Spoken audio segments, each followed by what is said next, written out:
Une nouvelle aventure commence. Lynx FM 91 00.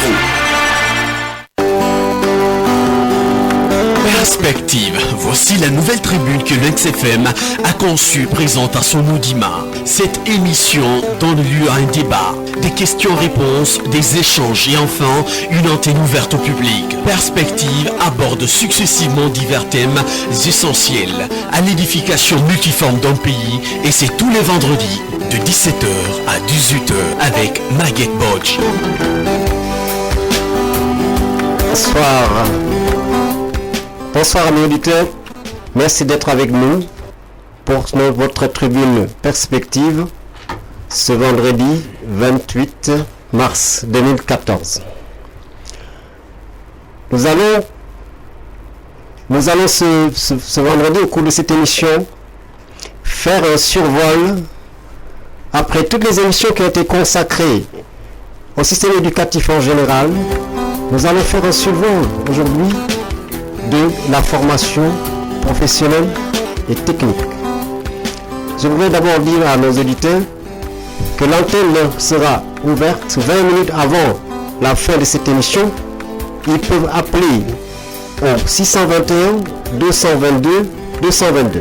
Je rappelle, 621 222 222 pour nous faire part de leur contribution ou de leurs questions. Nous avons également, au cours de cette émission, nous aurons Monsieur Sow, qui est initiateur d'un journal scolaire et universitaire intitulé Plume Plus, qui va vous présenter son journal et vous faire part de leurs prochaines activités. Sur ce plateau, aujourd'hui, notre consultant, Monsieur Blancherie, avec qui nous allons aborder un certain nombre de points concernant la formation professionnelle. Didier, merci d'être là encore une fois. La première question, le premier point de débat, c'est, Monsieur Blancherie, comment articuler la formation professionnelle à la suite de la formation en général dès la fin du collège, par exemple? Alors, avant de répondre à cette question, je voudrais dire pour que les choses soient claires que je ne suis pas là pour critiquer. Je suis citoyen français, je travaille en Guinée depuis bientôt 5 ans. Je dirige un établissement scolaire privé et je me fonde sur mon expérience d'instituteur, puis de professeur d'anglais et pendant plus de 25 ans de chef d'établissement scolaire en France. Vous savez, quand on est dans ces positions-là, on connaît par cœur le système éducatif et son organisation. Et puis, on s'intéresse aussi au système éducatif d'autres pays. Donc, depuis que je suis ici, je découvre. Bien sûr, dans l'établissement dont j'ai la charge, je mène cette direction avec un certain nombre d'objectifs, avec le fondateur de l'établissement. Mais tout ce que je fais, en fait, c'est constater et poser des questions et faire des suggestions, éventuellement, en me fondant sur ce que je connais, soit de l'organisation du système éducatif français, soit dans d'autres pays du monde. Alors, pour répondre à votre question, comment articuler la formation professionnelle? L'expérience que j'en ai en France, c'est que maintenant, la formation professionnelle se fait après les 4 années de collège, qui correspondent avec des noms différents aux 4 années de collège également en Guinée. Et en fait, c'est là qu'en fin de classe de 3e, c'est-à-dire en fin de 10e année, les élèves sont orientés soit vers des formations professionnelles, soit vers la poursuite des études générales en lycée. Alors malheureusement, ce qui se passe, c'est un constat aussi que je fais par rapport à ce que j'ai vécu en France, malheureusement, je dis bien, ce qui se passe, c'est que souvent ces orientations, vers des formations professionnelles sont négatives, c'est-à-dire qu'on oriente les élèves qui n'ont pas réussi ou qui ne pourront pas réussir la formation générale vers des formations professionnelles. Donc c'est à la suite d'un échec qu'ils sont orientés vers cela et pas nécessairement comme ça devrait pouvoir être dans l'intérêt des élèves pour leur motivation et pour leur projet d'exercice professionnel plus tard. Enfin, c'est là qu'on articule en ayant finalement pour le lycée plusieurs types de lycées, soit les lycées d'enseignement professionnel, aussi bien de ce qu'on appelle les sections de formation de type industriel que des sections de formation pour les métiers du tertiaire, les métiers du secrétariat, de la vente, du commerce, de la comptabilité. Et puis parallèlement, on a des lycées d'enseignement technique ou technologique maintenant, c'est leur nouvelle appellation, qui préparent à des baccalauréats technologiques et parfois même des gros établissements qui sont lycées d'enseignement général et technologique. Les lycées d'enseignement professionnel, eux, préparent à plusieurs types de diplômes selon les spécialités. Parfois, il reste encore des CAP, certificats d'aptitude professionnelle, qui se préparent en 2 ans. Parfois, ce sont des BEP, brevets d'enseignement professionnel, qui se préparent en 3 ans. Et parfois, maintenant, on a des BEP qui se préparent en 2 ans et une 3e année pour aller préparer un baccalauréat professionnel. Voilà un petit peu comment ça s'articule en France. Voilà ce que je peux en dire. Et on pourrait tout à fait envisager dans l'enseignement public guinéen une telle organisation, parce qu'après tout, c'est bien après l'apprentissage. Il me semble une similitude entre les deux organisations. Parce que prends l'exemple sur ce qui se passe en France d'abord. Ne délocalise pas l'objet de notre émission, parce qu'il s'agit du système éducatif guinéen, de la formation professionnelle en Guinée. Bien sûr. Parce que de toute façon, nous vivons dans un monde où les besoins, les intérêts s'entrechoquent, s'entrepénètrent et tout, ce qui fait que c'est pratiquement les mêmes certifs de spécialisation, de qualification, à peu près les mêmes écoles, même si ce n'est pas les mêmes appellations qui existent. Donc je pense que nous sommes tout à fait. Et ce n'est qu'après qu'un élève ait accompli ses 4 années de collège, c'est-à-dire après avoir étudié un socle commun de connaissances générales, qu'on pense qu'il est capable d'entreprendre une formation professionnelle qui va se fonder sur les connaissances, les savoirs et les savoir-faire fondamentaux de l'enseignement général. C'est important aussi, hein. Ils ne partent pas de rien, ils partent de ce socle commun que représente le collège. Alors c'est plus facile parce que en France on a une loi qui oblige à être scolarisé jusqu'à 16 ans. Et généralement, c'est à partir de cet âge-là qu'on est en fin de collège, on a 15 ou 16 ans, et c'est là qu'on peut envisager une formation professionnelle. Là, je suis tenté de vous poser une question. C'est-à-dire que l'enseignement, la formation professionnelle et technique est également un tremplin pour la promotion de ce que j'appelle l'emploi non salarié. Je m'explique. Si nous prenons la filière mécanique auto, vous ne pensez pas que c'est un créneau tout à fait idoine pour pouvoir réencadrer les adolescents qui sont déscolarisés? Mais comment faudrait-il structurer cela? Oui, bien sûr. En partant de la manière dont ça se fait actuellement un peu partout dans les formels. D'accord, mais peut-être que par rapport aux enfants déscolarisés, on pourra tout à l'heure aborder la notion d'apprentissage, qui est quelque peu différente. Par contre, je vais rebondir sur l'exemple que vous donnez, la mécanique automobile. Bon, on s'aperçoit maintenant que, y compris en Guinée, on a de plus en plus de véhicules qui ont une grosse part de régulation électronique. Mais on s'aperçoit aussi, et tous les conducteurs, tous les propriétaires d'une voiture le savent bien, qu'il y a très très peu de mécaniciens qui sont compétents en électronique. Alors, c'est là qu'il est intéressant de se dire, il faudrait certainement ouvrir des sections d'électronique et électrotechnique, tout comme en études de mécanique, l'électronique pour des mécaniciens, de façon à ce qu'on puisse former des mécaniciens compétents. Je sais qu'il y en a peut-être 4 ou 5 sur Conakry, on va dire peut-être dans la Guinée tout entière une vingtaine, mais ça ne suffit pas par rapport aux besoins des automobilistes, parce que de plus en plus, il se fabrique dans le monde des modèles de véhicules qui ont une très grosse part d'électronique. Tout comme, j'ai un ami qui m'a dit récemment que son véhicule avec un moteur injection a été transformé par son mécanicien en une voiture avec un carburateur qui marche bien sûr nettement moins bien, mais ça veut dire qu'on a des professionnels qui sont certainement très compétents pour la mécanique classique, mais qui n'ont pas su intégrer, faute de formation professionnelle, vers ces progrès technologiques, qui n'ont pas su intégrer nécessairement le travail sur une injection dans le fonctionnement d'un moteur et le travail sur tout ce qui concerne l'électronique. Et donc là, on voit sur cet exemple concret la nécessité de former des jeunes pour qu'ils deviennent compétents pour ce type de besoin. parce qu'il y a vraiment une demande dans le public.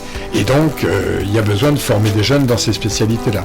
Tout comme n'importe lequel de vos auditeurs qui va dans une banque a souvent la mauvaise expérience d'y passer un temps fou, parce que, malheureusement, sauf exception bien sûr, je ne généralise pas, mais souvent, on a des employés qui n'ont pas de relation extrêmement correcte avec les clients qui sont là, qui n'ont pas eu de formation nécessairement à leur métier. Là aussi, on se dit que dans tous les domaines tertiaires, que ce soit pour le secrétariat, pour la vente, pour tous les métiers qui ont un rapport avec la comptabilité, il faudrait mettre en place ce type de formation professionnelle après le collège, parce qu'il y a vraiment des besoins dans les sociétés guinéennes, ne serait-ce que dans les banques, mais toutes les sociétés qui ont besoin, je dirais, de professionnels dans le secrétariat, dans la comptabilité et dans tous les domaines de classement de bureau, dans tout ce que ça nécessite pour organiser un secrétariat d'entreprise, il faut vraiment des personnels qui soient formés pour cela. Je rappelle tout simplement que cette émission aujourd'hui n'a pas pour but de parler de la politique de la formation professionnelle de l'enseignement technique à la place de ceux qui en ont les commandes, mais tout simplement pour en faire une introduction. Mais parce que nous espérons au cours des prochaines émissions, évidemment, avoir sur notre plateau Monsieur le ministre, les directeurs nationaux de ce ministère, de ce grand département pour un pays comme la Guinée, et puis même les privés, les spécialistes, les experts. Nous leur demandons de bien vouloir se joindre à nous pour mettre le doigt sur un certain nombre de problèmes et éclaircir les gens oubliés. Alors oui, là-dessus, je voudrais dire quelque chose parce que je sais que le ministère de l'Emploi, de la formation technique et professionnelle est très motivé par l'extension des formations professionnelles en Guinée. Je fais partie, avec un certain nombre d'autres personnes, d'un groupe de travail qui donne suite à une demande de M. Damontan Camara auprès de l'ambassadeur de France pour, dans le cadre de la coopération, mettre en place des formations professionnelles sur les métiers de la filière bois. Il y a eu une étude qui a été faite par divers départements de ce ministère et un choix qui a été fait par le ministre, qui me semble tout à fait indispensable, qui est de mettre en place une formation, des formations professionnelles dans tous les métiers de cette filière. Et c'est pour l'instant, pour la prochaine année scolaire, une priorité qui va consister à former des enseignants, à les envoyer quelques mois se former en France, pour ensuite les recruter dans un certain nombre d'établissements pour un certain nombre de formations. Et ça va du début à la fin de la filière bois, c'est-à-dire que ça va aussi bien dans la sylviculture, parce qu'on s'aperçoit actuellement, bien sûr, que les forêts guinéennes sont exploitées. Qu'est-ce que c'est que la sylviculture? Alors, c'est toute la connaissance de la forêt, de l'entretien, mais aussi du reboisement. C'est-à-dire que quand on coupe, il faut reboiser, il faut replanter, il faut entretenir les forêts pour que les arbres poussent le mieux possible et que finalement, on soit satisfait du résultat.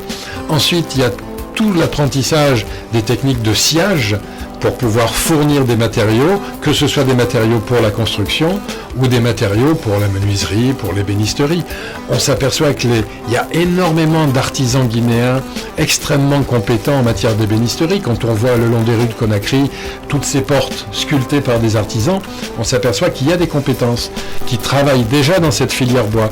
Mais il faut l'apprendre du début à la fin pour former un certain nombre de jeunes, de façon là aussi à réguler et à développer toute la forêt guinéenne avec un contrôle de l'État, bien sûr, du ministère qui s'occupe des eaux et forêts, mais aussi l'exploitation, qu'elle soit faite d'une façon tout à fait correcte, qui permette le reboisement, qui permette de se dire, tiens, dans tant d'années, on peut compter sur tant de pieds de telle essence à tel endroit. Parce que finalement, ce sera quelque chose d'organisé, de classifié, et ensuite on pourra exploiter ces grumes de façon à pouvoir les transformer pour des matériaux de construction ou bien pour tout ce qui est menuiserie et ébénisterie. Nous allons revenir sur l'apprentissage mécanique auto et l'électrotechnique. Mais avant cela, je voudrais donner la parole à notre invité, M. Mamadou Sambasso, qui est le rédacteur en chef du journal La Plume Plus. Monsieur Sow, voulez-vous nous présenter votre journal et nous parler de vos activités prochainement, notamment votre conférence qui sera organisée demain? Vous avez la parole. Oui, merci à vous, Monsieur Maguette, mais aussi à votre consultant et à toute l'équipe. La Plume Plus, c'est un journal scolaire et universitaire qui a été créé le 1er mars 2004 au lycée de Kipé, donc dans la commune de Ratoma. Lycée qui était à l'époque, on peut dire, le centre de la violence en milieu scolaire à Conakry. Nous étions à l'époque des lycéens en classe de 12e année. Nous nous sommes dit qu'il fallait changer la situation, changer la donne, inverser cette tendance pour faire de notre lycée, notre école, un établissement de référence. Ce qui nous a poussé donc à lancer ce journal le 1er mars 2004, un journal reconnu par le Conseil national de la communication, le CNC. Et depuis lors, nous essayons de travailler au niveau de notre équipe constituée de jeunes. Nous avons des correspondants dans la plupart des villes de Guinée, Koya, Kindia par exemple, Labé, Kankan, Zérékoré, Fria aussi. Et c'est un mensuel qui est uniquement géré par des jeunes et qui malgré tout arrive donc à survivre aujourd'hui. Le 1er mars passé, nous avons fêté, si on peut le dire, notre 10e anniversaire, et demain donc samedi 29 mars, nous organisons une conférence à l'université de Simbaya, Unisim, c'est dans le quartier de Simbaya Gare, dont le thème portera sur l'importance et les dangers des réseaux sociaux tels que Facebook, Twitter et autres. Vous le savez, il y a trop d'arnaques sur Internet, il y a des jeunes, aussi bien ici qu'ailleurs, qui se laissent entraîner dans cette cybercriminalité et qui aujourd'hui sont des proies à tout, et donc il faut les prévenir. Et donc ce sera Ali Mousso, un jeune blogueur guinéen qui a été formé par RFI, qui a donc été en 2013, son blog a été le meilleur de la francophonie. Il a eu le prix du meilleur blog francophone 2013. C'est lui qui sera de la partie pour essayer d'éclairer les jeunes, l'auditoire qui sera de la partie. Et donc c'est une occasion pour nous d'inviter tous ceux qui nous écoutent en ce moment sur Lynx FM d'être de la partie. Le ministre de l'enseignement technique dont on parlait tout de suite, Albert Damantan Camara, sera de la partie, sauf changement de dernière minute. Voilà, Madame Sambassou. Alors, votre journal, l'initiative, l'inspiration vous est venue du constat des violences, des bandes organisées au niveau des lycées. Alors, donc ce journal est consacré à la conscientisation des scolaires sur les dérives, tout ça sous l'influence des nouvelles technologies d'information, du net aussi. Parce que là, vous parlez de cybercriminalité, mais il y a autre chose. Parce que l'Internet, l'usage qui devrait peut-être que devraient en faire les élèves particulièrement, n'est pas en réalité l'usage qu'ils en font aujourd'hui. Parce que je pense que quand les cyber, on se consacre tout simplement au site de rencontre, alors qu'il y a peut-être d'autres sites qui sont d'un apport beaucoup plus bénéfique pour quelqu'un qui est encore en situation d'apprentissage. Oui, justement. Vous me dites ce que vous en pensez rapidement. Oui, justement. Aujourd'hui, les élèves, malgré les critiques, on n'a pas de bibliothèque, on n'a pas de centre d'informatique et autres cyber. Aujourd'hui, vous voyez que tout le monde presque a des téléphones qui sont reliés à Internet et ils ont tout, mais c'est regrettable de voir certains à 9h, 10h déjà sur Facebook, alors que certains peuvent avoir en ce moment même des enseignants en classe. Pourquoi, si par exemple l'enseignant est absent, ne pas aller sur des sites comme Google, faire des recherches, Wikipédia, pour essayer de trouver des informations relatives aux cours qui sont dispensés en classe. Donc il faut revoir cela, se servir de la technologie, de cette nouvelle technologie dans de bonnes conditions pour être donc compétitif. C'est cela aussi l'objectif de ce journal, un journal qui, je le rappelle au début, dès son lancement a donc reçu une mise en garde des autorités à l'époque de l'enseignement préuniversitaire qui nous avait demandé d'arrêter l'apparition parce que tout simplement on craignait qu'il y ait une connivence avec les partis politiques de l'époque. On était là en 2004. Alors là, nous vous souhaitons beaucoup de courage et de constance parce qu'ils sont beaucoup plus branchés dans la kermesse de Facebook. Ah oui. Alors, Monsieur Didier, Mais je crois qu'il faut féliciter une telle initiative. C'est très intéressant qu'à l'initiative de lycéens, on sache apprendre et puis ensuite se servir vraiment d'un journal en direction non seulement des élèves, mais peut-être aussi de leur famille, parce que ça ne concerne pas Absolument. que les lycéens handicapés. Absolument. Et puis ensuite étendre un petit peu à d'autres moyens de communication, dont ceux de l'Internet. Et c'est vraiment tout à fait intéressant cet itinéraire et cette initiative-là au départ. Absolument. Monsieur Blancherie, et la filière mécanique auto, Oui. nous constatons, en fait dans toutes les capitales africaines, mais là, à Conakry, et même dans les grandes villes des régions, beaucoup de jeunes, et très jeunes, déscolarisés, 8 ans même, 8 jusqu'à 15, 20, 25 ans. L'apprentissage se fait d'une manière très pénible. Il y a un long moment où il n'y a que des travaux subalternes qu'on leur fait faire. Absolument. Est-ce qu'en fait c'est la bonne méthode pour en faire de bons mécaniciens là, dans le tas quoi. Alors, je crois qu'il faut... C'est un problème très complexe et très vaste, celui de l'apprentissage, qui doit être sous l'autorité d'un ministère, ou de plusieurs ministères. Ministère du Travail, d'abord, parce que c'est lui qui est le premier concerné, pour faire en sorte que le Code du travail de la République de Guinée soit respecté, y compris pour les jeunes. D'ailleurs, le Code du travail de la République de Guinée précise à partir de quel âge les jeunes peuvent avoir un travail salarié. Donc, c'est vraiment directement le ministère du Travail qui a en charge. Mais c'est quelque chose de beaucoup plus vaste, parce que ce ministère doit avoir des interlocuteurs en termes de branches professionnelles. On parle de mécanique, mais il y a aussi des jeunes en apprentissage, surtout des filles dans la couture. Il y en a dans tout un tas d'autres métiers. Et c'est vrai que c'est très pénible quand on voit chez un mécanicien un jeune de 10-12 ans dont les tâches quotidiennes vont être, par exemple, exclusivement de démonter des pneus et de réparer des pneus. Et on se demande pendant combien de temps, combien de mois, voire combien d'années ils ne vont faire que cela, alors que cet apprentissage sur le tas, sur le terrain, si on ose dire, devrait leur permettre de comprendre comment fonctionne un moteur, d'apprendre à le réparer dans ses différentes parties. Alors c'est vrai que c'est pour ça qu'il doit y avoir toute cette, non seulement cette régulation par un ministère, avec des branches professionnelles et des représentants de branches professionnelles, de façon à ce qu'un certain nombre de lois puissent réguler tout ce système d'apprentissage. Par exemple, un statut de l'apprentissage, par exemple. Absolument, un statut de l'apprenti. Un statut de l'apprenti. Ouais. Les apprentis, dans de nombreux pays, ont une petite rémunération en tant qu'apprentis, parce que finalement, ils font un travail qui sert un patron, chez qui ils sont en apprentissage.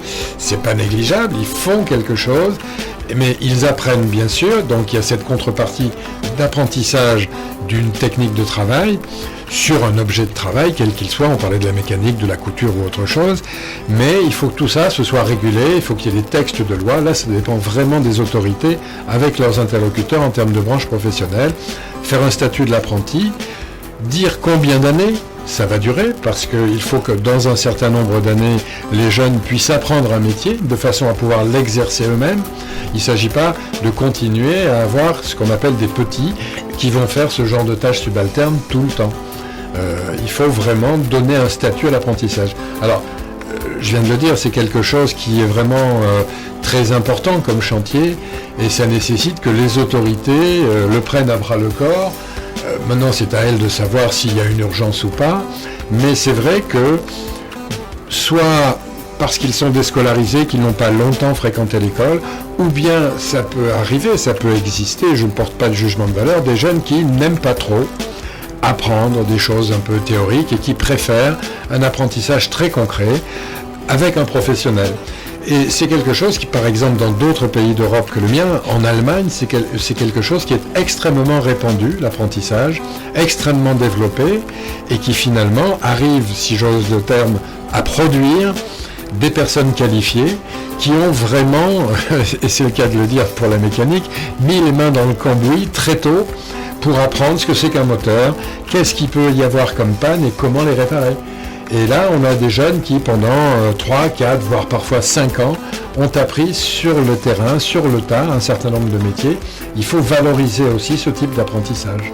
Donc assurément, c'est le moment de diversifier, de prioriser les filières. Lorsqu'on sait que là, actuellement, l'essentiel des formations techniques, 80% professionnels, 80% sont consacrés au bâtiment. Environ, oui. Alors que ce pays, non seulement, on parle très souvent du potentiel minier, mais ce pays a un potentiel éternel lié à l'existence même de ce pays, c'est l'agriculture. Oui. Et là, il n'y a pas de cadre technique de l'agriculture. Il y a des agriculteurs, mais pour une agriculture moderne, il n'y a pas de cadre technique. Donc, la mécanique agricole, l'entretien des machines et tout ce qui est. Rappelez-vous que lors d'une émission où on avait évoqué un petit peu l'histoire du système éducatif guinéen, je crois qu'un de vos interlocuteurs avait dit qu'il y a eu toute une période, il me semble que c'est la fin de la période de Sékou Touré, de la Première République, où il y a eu énormément de formations dans le domaine agronome. Il y a beaucoup d'ingénieurs agronomes, mais qui finalement n'ont pas forcément trouvé matière à exercer leur profession sur le terrain, là où ils étaient formés.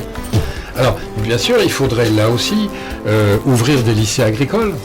Bien sûr que diversifier la formation professionnelle, c'est aussi penser à la formation dans tous ces domaines-là. Je parlais d'industrie ou de discipline, ce qu'on appelle le tertiaire, les services par exemple, mais dans le domaine agricole, puisque les ressources de la Guinée sont en grande partie agricoles, là aussi il faut développer des formations.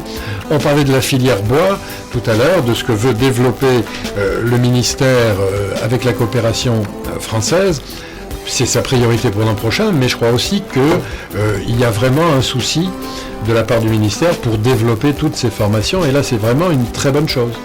Ça correspond aussi bien à des besoins du pays qu'à des motivations chez les jeunes pour s'engager et être efficaces dans ces métiers-là.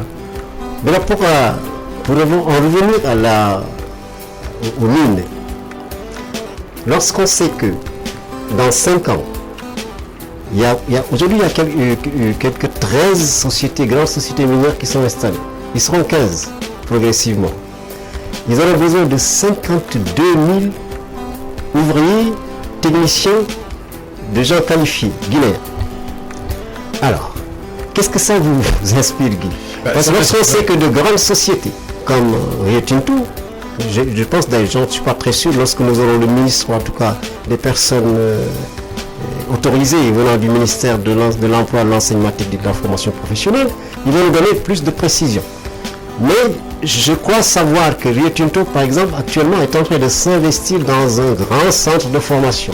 Voilà. Alors, ce qu'il faut arriver à savoir, c'est est-ce qu'il s'agit de centres de formation privés que ces compagnies minières sont en train de mettre en place, ou bien est-ce que, comme je pense que c'est souhaitable, le ministère de la formation technique et professionnelle va avoir son mot à dire, ou en tout cas va avoir à imposer des référentiels de formation, parce qu'il faut bien sûr que les formations privées cadrent avec les exigences du public, de l'enseignement public.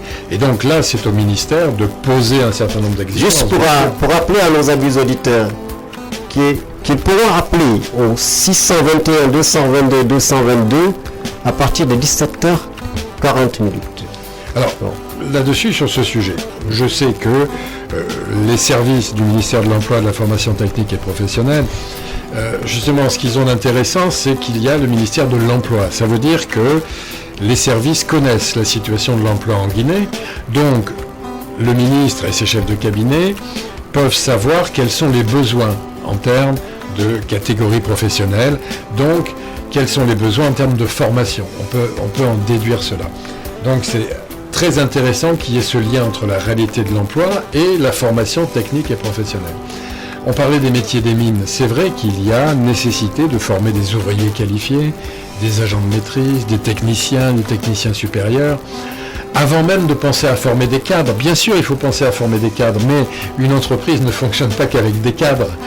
Elle fonctionne en grande majorité avec des ouvriers qualifiés, des agents de maîtrise et des techniciens. Et ce sont d'abord ceux-là qu'il faut former dans la formation technique et professionnelle, et peut-être aussi dans une catégorie qu'on n'a pas encore évoquée, catégorie d'établissement, extrêmement intéressant, ce sont les instituts universitaires de technologie. C'est-à-dire, ce sont des études universitaires courtes, en 2 ou 3 ans, qui mènent à des brevets de techniciens ou des brevets de techniciens supérieurs dans des domaines finalement professionnels très précis. Et là, c'est intéressant aussi de pouvoir former des techniciens, justement pour les emplois des mines, dans ce type d'établissement universitaire à études, on va dire, courtes. Mais ça n'a rien de péjoratif quand on dit court. Est-ce qu'il ne faudrait pas aussi, là, parallèlement, promouvoir l'établissement de chambres de métier? Bien sûr.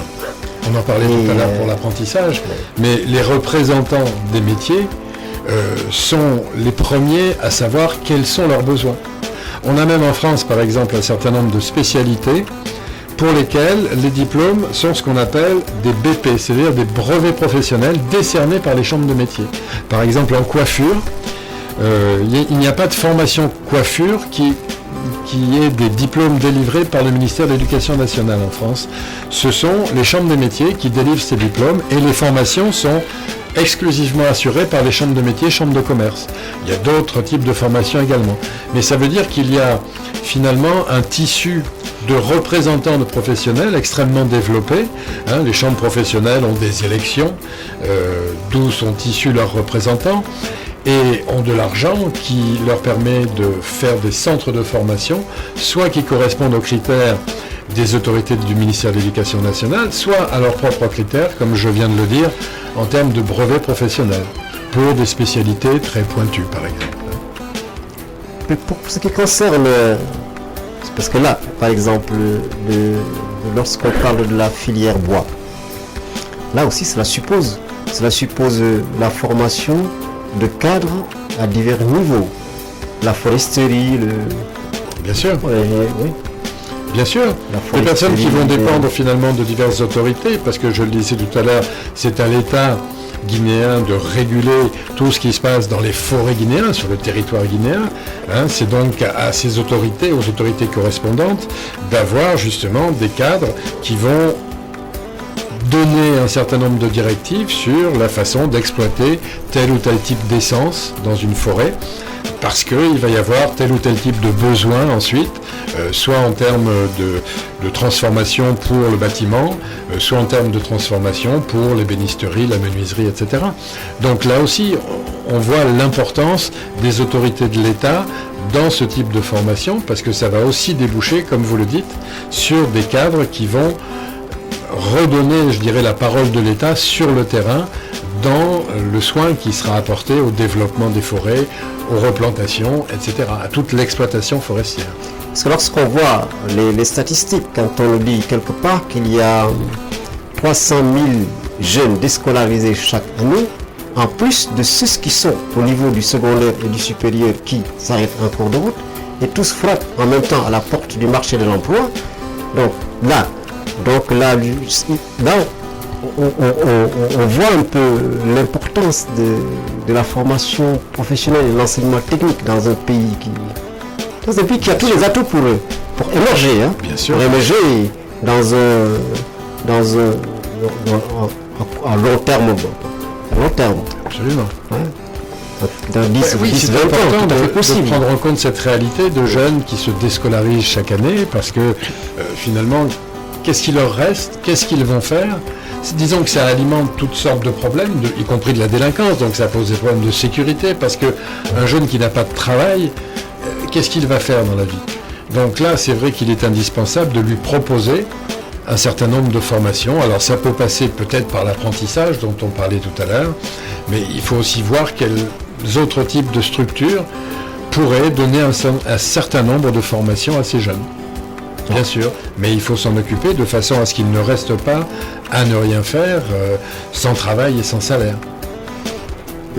L'électrotechnique, Didier, c'est quoi l'électrotechnique? Électronique, électrotechnique, c'est tout un domaine qui tient à des composants, d'abord à l'électricité, et puis à des composants électriques. Qu'est-ce qu'on fait avec ce type de Il y a un auditeur à l'antenne, Monsieur Camara. Oui. Bonsoir Monsieur Camara. Oui, bonsoir monsieur. Nous vous écoutons. Je suis très intéressé par votre émission, dans la mesure où nous sommes responsables de la formation professionnelle. J'ai rencontré M. Maguette hier. Nous en avons suffisamment. Ah oui, monsieur le secrétaire général, bienvenue. Oui, bienvenue. Merci beaucoup, monsieur. Oui. Vous parlez d'un sujet très intéressant. Je vous entends dire donner les statistiques dans les 6 années à venir. Effectivement, il faut donner l'espoir à la jeunesse guinéenne. dans les 6 années à venir et uniquement dans le domaine de la construction des méga-projets en République de Guinée. Ces projets vont dégager 52 000 emplois directs disponibles. Mais uniquement au niveau de la construction, et quand vous imaginez un petit peu chaque emploi direct peut donner 3 à 4 emplois indirects, il y a certains bailleurs de fonds qui estiment que dans les 6 années à venir, il y aura une disponibilité de 100 000 emplois en République de Guinée. C'est une chance pour la jeunesse humaine. Encore faut-il que nous renforcions le dispositif de formation professionnelle disponible actuellement, que nous construisions des nouvelles écoles comme nous sommes en train de le faire dans chaque région administrative.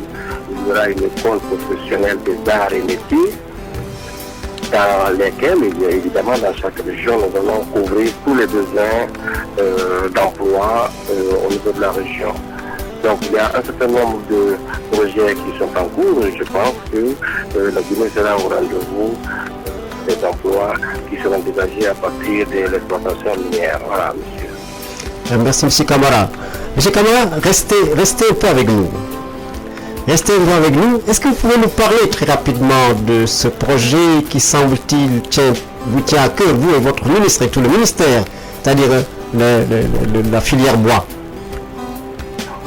Oui, la filière bois, en fait, jusqu'à présent, dans nos centres de formation professionnelle, on enseigne la menuiserie, le menuiserie, alors que les métiers du bois sont et nous avons visité il y a 3 mois le lycée professionnel de Paris qui s'occupe des métiers du bois, surtout la charpenterie. En fait, nous devons absolument former les jeunes en coffrage, en charpenterie, dans tous les métiers du bois.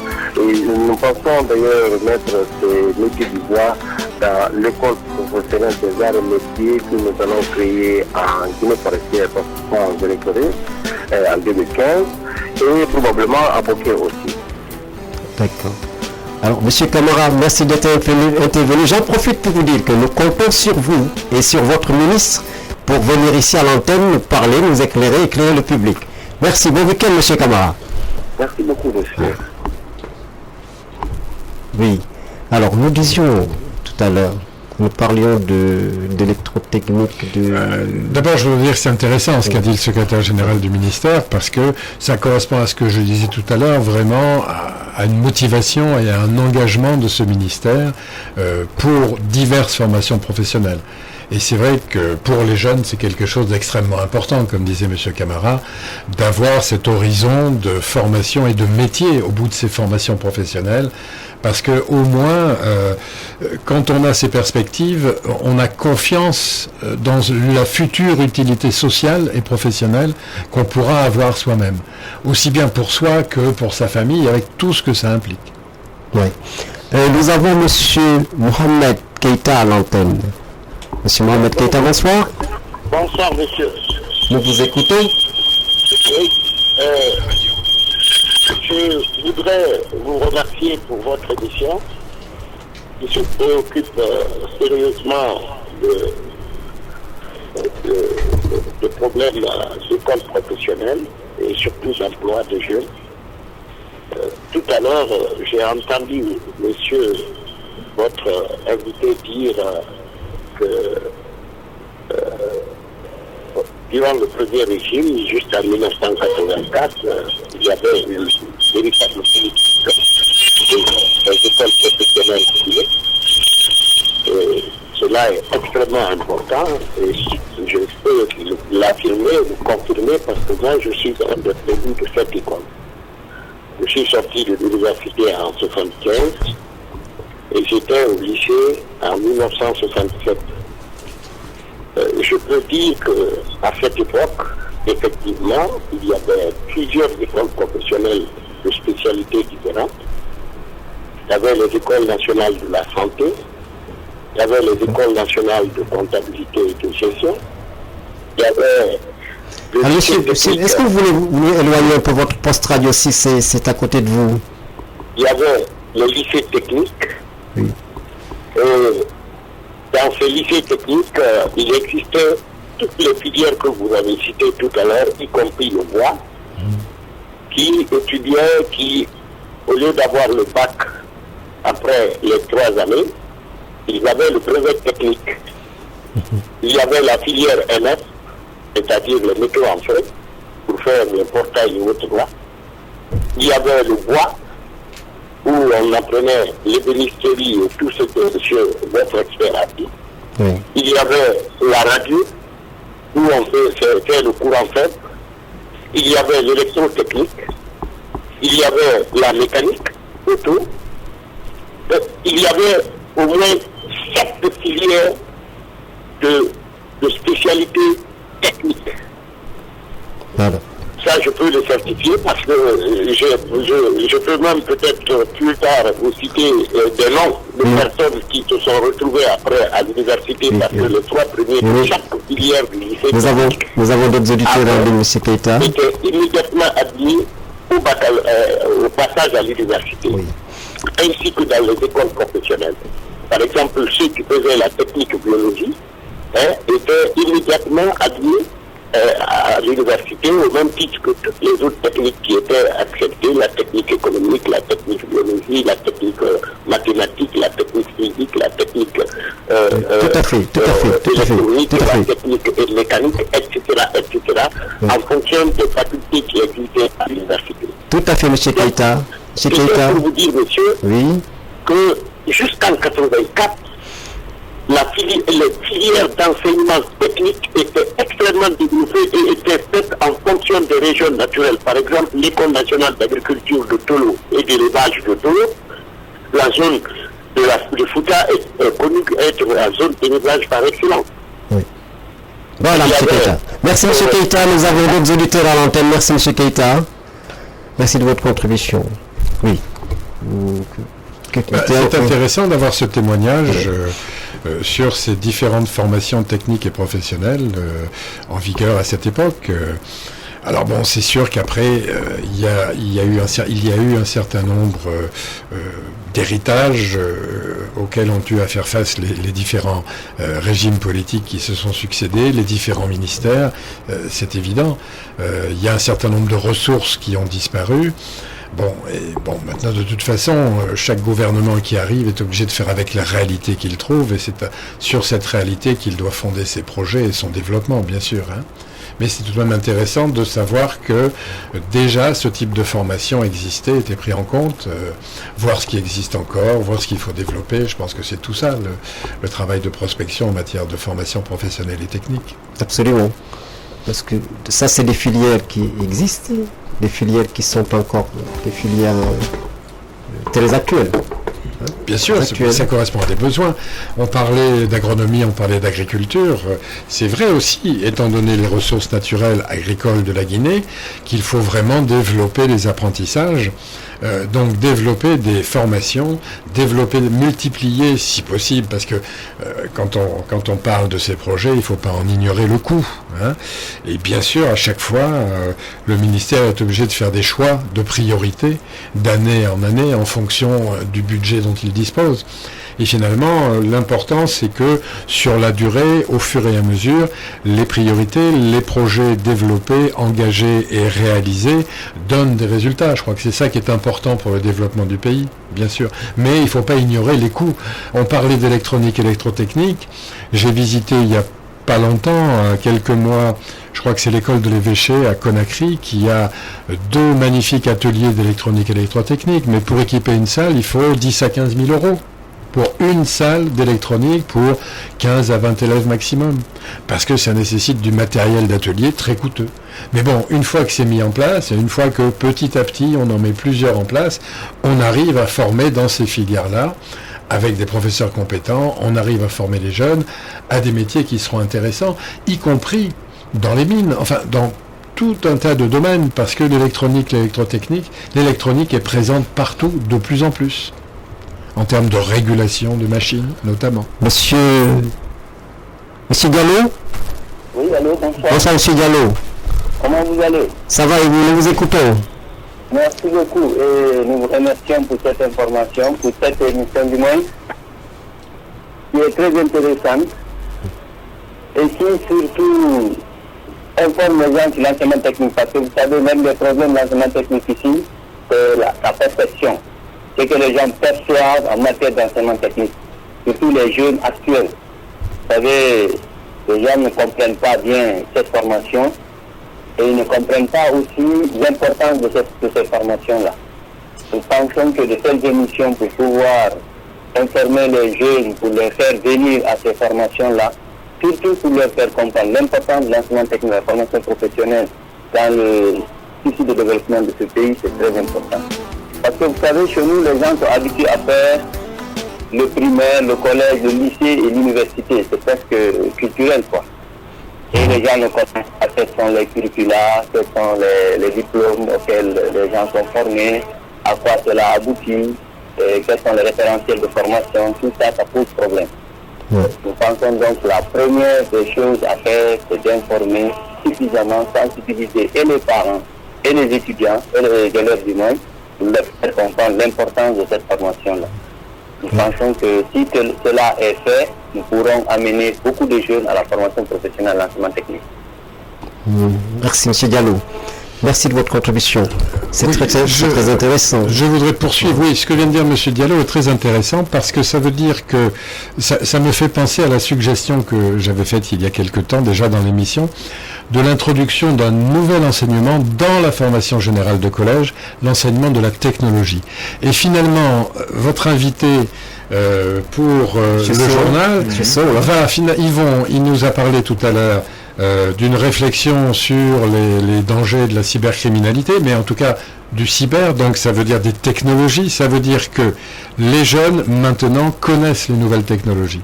Mais pour pouvoir savoir ce que sont ces technologies, encore faut-il y avoir été formé, et avoir été formé à cet enseignement de la technologie, qui est quelque chose qu'on peut introduire dès la première année du collège, en 6e de collège, enfin c'est la 7e année ici, poursuivi pendant les 4 années de collège. Ça permet aux élèves de savoir ce qu'ils étudient également en complément en enseignement de physique, par exemple, tous les domaines, qu'est-ce que c'est que l'énergie électrique et tous ces domaines d'application de l'énergie électrique. Là, on arrive vers l'électronique aussi. Et puis, toutes ces machines, les ordinateurs, comment est-ce qu'ils sont fabriqués, quels sont ces composants, comment ça fonctionne.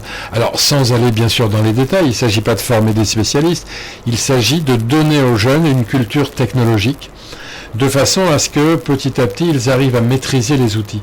Et par rapport à ce que disait l'auditeur, M. Diallo, tout à l'heure, un tel enseignement permettrait de motiver les jeunes vers des formations professionnelles et techniques. C'est pour ça que j'avais fait cette suggestion. Ça fait pas énormément d'années, mais on va dire en France, c'est depuis les années 84 que l'éducation manuelle et technique a été transformée en enseignement de la technologie et que tous les enseignants ont été formés. Et c'est vrai que c'est une culture extrêmement intéressante, culture du travail, culture de tout ce que l'homme est capable de fabriquer, de comment fonctionnent tous les appareils que l'être humain est capable de fabriquer. Ça permet aux jeunes de s'initier, de s'informer sur tout ça. Et finalement, vous savez, les jeunes sont très curieux dans le bon sens du terme, cherchent à savoir pourquoi, comment ça fonctionne. Et finalement, cet enseignement répond à beaucoup de questions dans le domaine technologique, c'est-à-dire dans une culture auquel les jeunes sont complètement confrontés maintenant, sans forcément savoir toujours s'en méfier, d'où la nécessité de ce dont parlait l'interlocuteur tout à l'heure, à propos notamment de tous les pièges qu'on trouve sur Internet, pour arriver à maîtriser les choses. Mais enfin, les jeunes sont vraiment de plus en plus attirés par cette culture. C'est vrai qu'avec un portable, on peut aller sur Internet, on a accès à plein d'informations, mais le choix dont parlait M. Sow tout à l'heure, c'est vrai, c'est tout de même intéressant. Vers quoi on s'oriente quand on est dans ce domaine-là sur Internet? Est-ce qu'on choisit d'aller vers Facebook ou bien des sites qui sont des sites, on va dire, de détente et d'amusement, ou bien est-ce qu'on va vers des sites qui permettent d'apprendre des choses? Il y a tout un problème de discernement. Absolument. Parce que très souvent, ils prennent tout ce qu'ils tirent d'Internet comme de l'argent comptant. Alors que très souvent, l'effet n'est pas du tout bénéfique. Tout à fait. Autre chose. Il m'a semblé comprendre tout à l'heure, dans les propos de M. Diallo, notre dernier intervenant, qu'il faudrait peut-être mener une information, une communication au niveau des parents d'élèves. Bien sûr. Pour qu'ils prennent conscience que la formation diplômante d'antan n'est certainement plus le bon cheminement pour Mais bien sûr, avoir accès à des compétences on n'est dans pas- un monde moderne. On ne devient pas un homme ou une femme heureuse dans la vie uniquement parce qu'on a fait des études universitaires et qu'on a un métier de cadre. Et heureusement que chacun et chacune peut devenir quelqu'un qui se satisfait, qui est vraiment heureux, qui se réalise dans un métier manuel.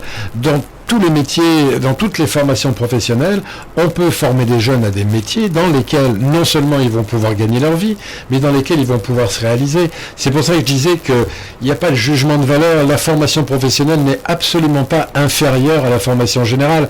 Un artisan, un professionnel qui travaille avec ses mains fonctionnent d'abord avec sa tête. Il va d'abord se demander comment faire. Et finalement, c'est un métier aussi intellectuel qu'un autre. Absolument. Absolument. Monsieur Sow, Monsieur Mamadou Samba Sow, votre journal La Plume, qui s'adresse directement aux lycéens, aux étudiants, je pense que c'est un canal de sensibilisation et de communication, ce journal, Monsieur Samba Sow. Oui, c'est un canal, de sensibilisation, d'information par rapport à tout ce qui se passe dans notre pays. Ça permet aux gens aussi de tisser des relations. Il y a des rubriques comme amitié et autres, mais aussi des rubriques. Mais surtout d'établir un point de dialogue avec les parents d'élèves pour les sensibiliser sur un certain nombre de choses. Une rubrique que nous appelons Parole libre, et chaque mois on donne un thème, les gens interviennent, des enseignants, des étudiants, des élèves, des parents d'élèves aussi. Et puisqu'on parlait tout de suite de nouvelles technologies, il faut savoir aujourd'hui, comme l'a dit Monsieur Blancherie. Voilà, Blancherie. Donc, en Guinée, il y a des accros d'internet parmi les jeunes. On dit en Guinée quelques 95 800 internautes, dont seulement 42 000 utilisateurs du réseau social Facebook, moins de 10 comptes Twitter. Samba Sow et Thomas, nous sommes à la fin de notre émission. Merci, chers auditeurs, d'avoir été avec nous encore ce vendredi. Nous vous donnons rendez-vous la semaine prochaine, tout en espérant, comme je le dis souvent, vous avoir apporté un peu de satisfaction. Merci, Mademoiselle Diarietou Diallo, notre technicienne. À la réalisation et la présentation, M. Maguette Mbotch. Bon week-end, chers auditeurs. Merci.